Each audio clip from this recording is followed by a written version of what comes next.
ಉನ್ನತ ಹುದ್ದೆಯಲ್ಲಿರುವ ಪೊಲೀಸ್ ಅಧಿಕಾರಿ, ಹೆಂಡತಿ, ಮಕ್ಕಳು ಎಲ್ಲರೂ ಇದ್ದಾರೆ. ಚೆನ್ನಾಗಿದ್ದ ಸಂಸಾರದಲ್ಲಿ ಪರಸ್ತ್ರೀ ಪ್ರವೇಶವಾಗಿದೆ.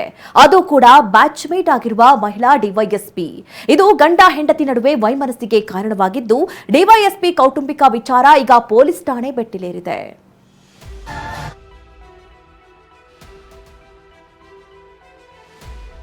ಹೀಗೆ ಮಹಿಳೆಯೊಬ್ಬಳ ಜೊತೆ ಫೋಟೋಗೆ ಪೋಸ್ ಕೊಡ್ತಾ ಇರೋ ಈತ ಪ್ರೊಬೇಷನರಿ ಡಿವೈಎಸ್ಪಿ ಗೋವರ್ಧನ್. 2014ರಲ್ಲಿ ಅಮೃತ ಎಂಬಾಕೆಯನ್ನ ವಿವಾಹವಾಗಿದ್ದ ಇವರಿಗೆ 8 ವರ್ಷದ ಮಗು ಕೂಡ ಇದೆ.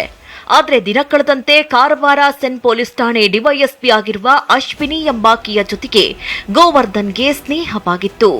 ಅಶ್ವಿನಿಗೂ ಮದುವೆಯಾಗಿದ್ದು ಮಗು ಕೂಡ ಇದೆ. ಇಬ್ಬರ ನಡುವೆ ಸಲುಗೆ ಹೆಚ್ಚಾಗಿದೆ. ಅಲ್ಲಿಂದಲೇ ನೋಡಿ ಗೋವರ್ಧನ್ ಹಾಗೂ ಅಮೃತ ಬಾಳಲ್ಲಿ ಬಿರುಗಾಳಿ ಎದ್ದಿದ್ದು. ಬ್ಯಾಚ್ಮೇಟ್ ಜೊತೆ ಡಿವೈಎಸ್ಪಿ ಸ್ನೇಹ, ಪತ್ನಿ ಹತ್ಯೆಗೆ ಸಂಚು ಆರೋಪ.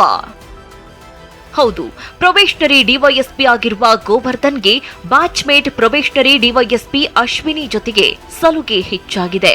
ಇಬ್ಬರ ನಡುವಿನ ಫೋನ್ ಸಂಭಾಷಣೆ ಕೂಡ ಮಿತಿ ಮೀರಿತ್ತು. ಇದು ಅಮೃತಾಳಿಗೆ ಸಾಕಷ್ಟು ಅನುಮಾನ ಮೂಡುವಂತೆ ಮಾಡಿತ್ತು.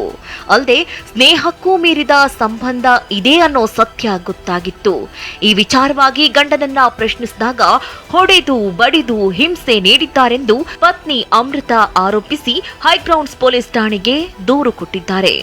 ಸರ್, ಅಮೃತ ಅನ್ನೋರು ನಮ್ಮ ಕ್ಲೈಂಟು. ಸೊ ಅವರು ಅವ್ರ ಹಸ್ಬೆಂಡ್ ಮೇಲೆ ಒಂದು ಕಂಪ್ಲೇಂಟ್ ಕೊಡಬೇಕು ಅಂತ ನಮ್ಮ ಹತ್ರ ಬಂದಿದ್ದು. ಹಸ್ಬೆಂಡು ಪ್ಲಸ್ ಅವ್ರ ಅಫಿಷಿಯಲ್ ಕೊಲೀಗು, ಅವ್ರ ಹಸ್ಬೆಂಡ್ ಬಂದ್ಬಿಟ್ಟು ಎ.ಸಿ.ಪಿ HSR ಲೇಔಟಲ್ಲಿ ಸೆನ್ನಲ್ಲಿ ಇದ್ದಾರೆ. ಎ.ಸಿ.ಪಿ ಅವ್ರು ಗೋವರ್ಧನ್ ಅಂತ. ಮತ್ತು ಅವ್ರು ಇನ್ನೊಂದು ಅಕ್ಯೂಸ್ ನಂಬರ್ 2 ಬಂದ್ಬಿಟ್ಟು ಅಶ್ವಿನಿ ಅಂತ. ಅವರು ಗೋವರ್ಧನ್ ಅವರ ಫ್ರೆಂಡ್. ಇದ್ರ ಮೇಲೆ ಒಂದು ಕಂಪ್ಲೇಂಟ್ ರಿಜಿಸ್ಟರ್ ಆಯಿತು. ಪತಿ ಎಲ್ಲೇ ಕೆಲ್ಸಕ್ಕೆ ಸೇರಿದ್ರು ಅಲ್ಲಿಗೆ ಅಶ್ವಿನಿ ಬರ್ತಾ ಇದ್ಲು ಅಂತ ಅಮೃತ ಆರೋಪಿಸ್ತಾ ಇದ್ದು, ಪ್ರಶ್ನೆ ಮಾಡಿದ್ದಕ್ಕೆ ಕೋಪಗೊಂಡು ಹಲ್ಲೆ ನಡೆಸಿದ್ದಾರೆ. ಹೊಟ್ಟೆಗೆ ಒದ್ದು ಡಿವೋರ್ಸ್ ಕೊಡುವುದಾಗಿ ಪತಿ ಬೆದರಿಕೆ ಹಾಕಿದ್ದಾರೆ ಅಂತ ಅಮೃತ ಆರೋಪಿಸಿದ್ದಾರೆ. ಪತಿ ಜೊತೆಗಿನ ಸಹವಾಸ ಬಿಡುವಂತೆ ಆತನ ಗೆಳತಿಗೂ ಹೇಳಿದ್ರಂತೆ. ಆದ್ರೆ ಇದಕ್ಕೆ ಗೋವರ್ಧನ್ ಗೆಳತಿ ಡಿವೋರ್ಸ್ ನೀಡುವಂತೆ ಒತ್ತಾಯಿಸಿದ್ದು, ಇಲ್ಲವಾದ್ರೆ ಅಮೃತ ಮೇಲೆ ಸುಳ್ಳು ಕೇಸ್ ಹಾಕಿಸುವ ಬೆದರಿಕೆ ಕೂಡ ಒಡ್ಡಿದ್ರಂತೆ. ಬಳಿಕ ಅತ್ತೆ ಮಾವನ ಬಳಿ ಕಷ್ಟ ಹೇಳ್ಕೊಂಡಿದ್ರು ಪ್ರಯೋಜನವಾಗಿದೆ. ಅತ್ತೆಯಿಂದ ಸೀಮೆ ಎಣ್ಣೆ ಸುರಿದು ಹತ್ಯೆಗೆ ಯತ್ನ ಮಾಡಿದ್ದಾರೆಂದು ದೂರಿನಲ್ಲಿ ಉಲ್ಲೇಖಿಸಲಾಗಿದೆ. ದೂರು ದಾಖಲಿಸಿಕೊಂಡಿರುವ ಹೈಗ್ರೌಂಡ್ ಪೊಲೀಸರು ತನಿಖೆ ಮುಂದುವರೆಸಿದ್ದಾರೆ. ಟಾರ್ಚರ್, ಆಮೇಲೆ ಅವ್ರ ಹತ್ರನೂ ಮಾತಾಡಿದಾಗ ಟಾರ್ಚರ್ ಕೊಡೋಕೆ ಸ್ಟಾರ್ಟ್ ಮಾಡಿದ್ದಾರೆ. ಆಮೇಲೆ ಅವ್ರು ಹೊಡೆಯೋದು ಎಲ್ಲ ನಡೆದಿದೆ. ಲೈಕ್ ನಾವೆಲ್ಲ ಡೀಟೇಲ್ ಆಗಿ FIR ಮತ್ತೆ ಕಂಪ್ಲೇಂಟ್ ಅಲ್ಲಿ ಮಾಡಿದೀವಿ, ಬರ್ದಿದೀವಿ ಏನೇನಿದೆ ಅಂತ.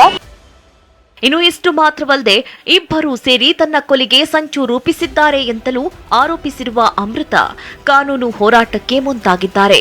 ಪೊಲೀಸರ ಕುಟುಂಬದಲ್ಲಾದ ಕಲಹ ಈಗ ಪೊಲೀಸ್ ಠಾಣೆ ಮೆಟ್ಟಿಲೇರಿದೆ. ರಾಜಪ್ಪಾಜಿ ನಾಯಕ್, TV9 ಬೆಂಗಳೂರು.